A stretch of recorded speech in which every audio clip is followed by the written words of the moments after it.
bagaimana manhaj Kiai Hasyim Asy'ari sama Kiai Ahmad Dahlan. Ini penutup. Sudah nggak boleh tanya lagi. Anak ceritain. Biar fokus. Saya ingin Mas di era abad ke-18 muncul sosok paripurna dari Padang yang menjadi khotib dan sekaligus mufti Masjidil Haram, yaitu Ahmad Khatib Al-Minangkabawi. Dia ini sangat nampak seorang yang menampilkan sosok ahli sunnati wal jamaah, karena dia sangat anti terhadap tasawuf dan thariqah. Bahkan ketika dia pernah sesekali kembali ke Padang, akhirnya nggak kerasan balik lagi karena mengkritisi thariqah Naqsabandiyah yang didirikan oleh Syekh Burhanuddin. Ya. Akhirnya karena benturan dan perlawanan, apalagi dia mengkritisi juga sistem warisan apa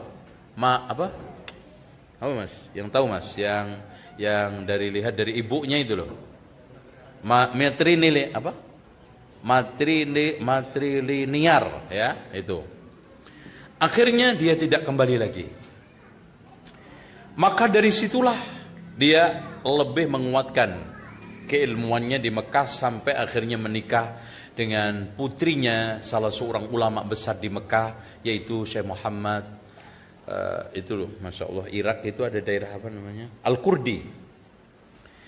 Nah, dari situlah dia akhirnya dipercaya untuk mengajar di Masjidil Haram dan akhirnya menjadi khotib, akhirnya menjadi imam, dan salah satunya orang Jawa, orang Indonesia yang menjadi imam, dan sampai hari ini belum ada yang bisa mengulanginya. Beliau saja menjadi imam dan khotib, dan itu nggak mudah, seleksinya ketat. Nah, di sekalian, akhirnya banyaklah murid-murid yang belajar ke sana. Di antaranya yang belajar adalah Kiai Haji Hasyim Asy'ari sama Ahmad Dahlan. Namun dalam masalah pembelajarannya, keduanya ini memilih metode pendekatan. Kiai Hasyim Asy'ari lebih memilih kepada mewarnai dan kembali kepada jamaahnya, sehingga nampak dakwahnya itu mengikuti kultur. Kiai Haji Ahmad Dahlan mendirikan baru, mengawali, bahkan gerakan pertamanya sangat-sangat keras dan tegas sehingga sempat kembali lagi ke Mekah karena mendapatkan perlawanan orang-orang Jogja. Nah, setelah pulang yang kedua, dia mencoba untuk merubah dakwah, ya, dakwah yang didominasikan pada pendekatan persuasi. Akhirnya mengena.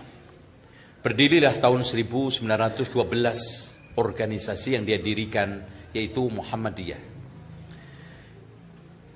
Lalu setelah kenal bapaknya Hamka, yaitu Haji Rasul, namanya siapa? Abdul Karim.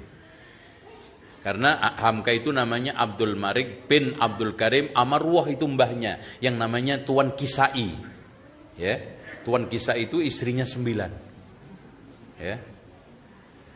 Nah, hadirin sekalian, dia termasuk orang muridnya Ahmad Khatib Al-Minangkabawi yang betul-betul bisa merepresentasi, bahkan jelmaan Ahmad Khatib Al-Minangkabawi aslinya adalah Haji Rasul, itu yang tidak lain adalah Abdul Malik.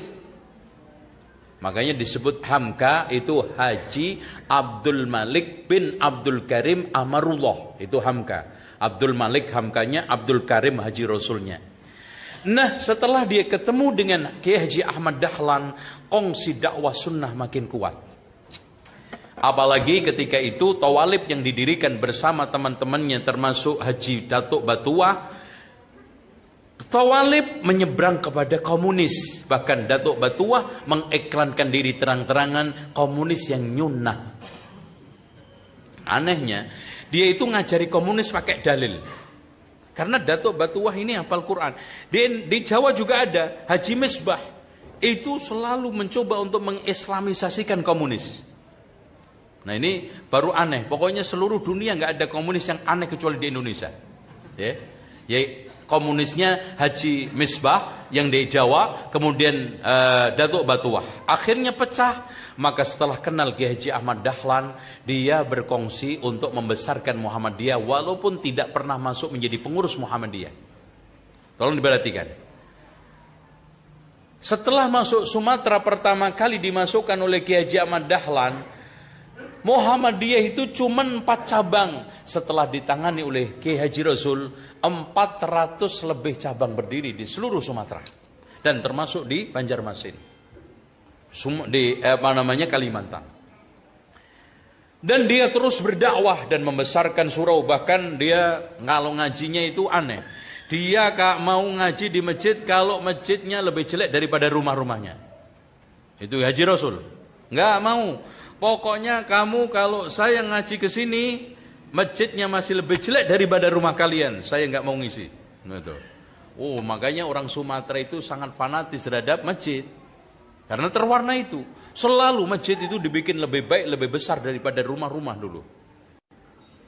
Termasuk jembatan besi, tempat pusat kajiannya jembatan besi, sama kalau kita ke daerah Bukit Tinggi itu ada sampai hari ini masjid yang masih terbuat dari kayu-kayu.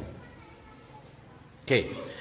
Nah, hadirin sekalian, itulah kenyataan. Dan kalau dari sisi pengamalan-pengamalan, saya belum pernah mendapatkan pembenaran dari Ki Haji Hasyim Asy'ari membenarkan tahlilan selamatan.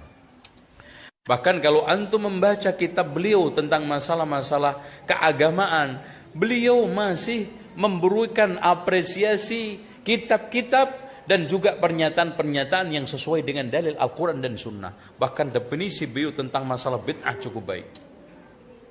Ya. Tentang ahli sunnah, tentang masalah wali yang saya turunkan di buku saya, juga pernyataan beliau tentang masalah bagaimana mendefinisikan wali, nggak ada masalah.